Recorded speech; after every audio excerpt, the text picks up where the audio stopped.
সেই দিন আমি আমার বাসায় একটা দাওয়াত হোস্ট করেছিলাম আমার ননাসরা আসবে দেখে।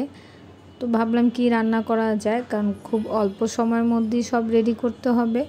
তো আমি ভাবলাম যে চিকেন করব, আর চপ ভাজবো, বেগুন ভাজবো, আর ডিমের কোরমা। হ্যালো এভরিওয়ান, সবাই কেমন আছেন? আশা করছি সবাই ভালো আছেন। দাওয়াত হোস্ট করতে আমার বরাবরই খুব ভালো লাগে, তো এবারও তার ব্যতিক্রম ছিল না। তো সবার প্রথমে আমি চিকেনটা রেডি করছিলাম। তো এখানে পেঁয়াজ ভেজে নিয়ে সব মশলা একবারে দিয়ে দিয়েছিলাম। আর চিকেন রান্না করতে এখন একটু ইজি হয়, কারণ রাঁধুনি চিকেন মশলাটা আসলেই খুব ভালো আমার মনে হয়। তো আমি এখন যখনই বেশি একটা ঝামেলার মধ্যে থাকি তখন রাঁধুনিটা দিয়ে রান্না করে ফেলি। খেতে অনেক মজা হয়, অনেক সিম্পল মশলা, বাট খেতে কিন্তু এই কোরমাটা একদম রোস্টের মতোই মনে হয়। আমি কিন্তু মুরগিটা না ভেজে রান্না করছিলাম, কিন্তু খাওয়ার সময় কিন্তু একদমই বোঝা যায় না যে ভাজা হয়নি, এত মজা হয়। তো তারই পাশে আমি আলুর চপ বানাবো দেখে আলুর মধ্যে যা যা দেওয়া লাগবে সব দিয়ে দিয়েছিলাম। কাবাব মশলা, মানে সব মশলাই অল্প অল্প করে দিয়ে জাস্ট পেঁয়াজ, ধনেপাতা, কাঁচামরিচ এগুলো দিয়ে মাখিয়ে নিচ্ছিলাম। এরপর গোল গোল করে ব্রেড ক্রাম্ব দিয়ে খালি ভিজিয়ে নিব। আর এরই সাথে সাথে রোস্টটা একটু নাড়াচাড়াও করে দিচ্ছিলাম। তো আমি বারে বারে আসলে সবসময় রোস্ট করতে করতে রোস্টই চলে আসে। তো যাই হোক, এটা কিন্তু আসলেই খেতে একবারে রোস্টের মতোই হয়।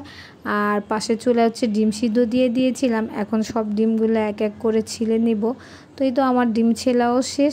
তো রোস্ট আর যেহেতু ডিমের কোরমা একই রকম হয়, তো আমি করেছিলাম যে যখনই মুরগিটা কষিয়ে নিয়েছিলাম মশলাটা, তো তখন একটু মশলা উঠিয়ে রেখেছিলাম ডিমের কোরমার জন্য।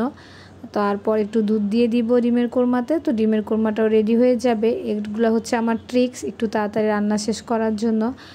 আর এখন আমি রোস্টের মধ্যে সস দিয়ে দিচ্ছিলাম, আর একটু চিনি দিয়ে দিচ্ছিলাম মাপ মতো। এটা যে যার মন মতো দিবেন, কারণ যার টেস্ট বার অনুযায়ী সে সেরকম দিবেন। তো আমার মোটামুটি রোস্টটাও শেষ। তো শেষে আমি একটু দুধ দিয়ে আর একটা জাল দিয়ে তারপর নামিয়ে ফেলবো, কারণ দুধটা আমি খুব ঘন করেই গুলিয়ে নিয়েছিলাম। আর আমি সবসময় ডিপ্লোমাটাই ইউজ করি, কারণ ওটি আমার কাছে অনেক ভালো লাগে। তো মোটামুটি রোস্ট রান্নাও শেষ। আর এখন বেগুন আর চপগুলা ভেজে নিব। তো আসলে আমি যখনই শুনি আমার বাসায় কেউ আসবে বা আমি কাউকে দাওয়াত দিচ্ছি, আমার না খুব অন্যান্য রকম আইটেম বানাতে ভালো লাগে। কিন্তু এখন যেহেতু একটুখানি সময় কম ছিল, তো এই কয়েকটা আইটেম তো যেমন কমন সব সময় চলে, তো ভাবলাম যে এগুলাই করে ফেলি। আর যেহেতু আমার ননাসের 2 বাচ্চা আছে, আমার 2 বাচ্চা আছে, আর আমার যাও আসবে, তো আমার জায়েরও বেবি আছে, তো ভাবলাম সবাই বাচ্চারাও এগুলাই খেতে পছন্দ করবে, আজ এগুলাই করি। আর তাড়াহুড়ার মধ্যে করছিলাম, কারণ সকালবেলাই আমি আমার শাশুড়ি বাসা থেকে এসেছিলাম। ননাস ওইখানে অনেকগুলা নেহারি নিয়ে আসছিল, তো আমরা ওগুলা দিয়ে নাস্তা করে দেন এখানে এসে রান্নাবান্না শুরু করে দিয়েছিলাম আমার বাসায় এসে। তো এখন মোটামুটি আমার পোলাও শেষ, তারপরে রোস্ট রান্না করা শেষ, কোরমাও রান্না করা শেষ। তো এখন চপগুলা ভাজছিলাম আর বেগুন ভাজবো, তো এগুলা করলে মোটামুটি কাজ শেষ।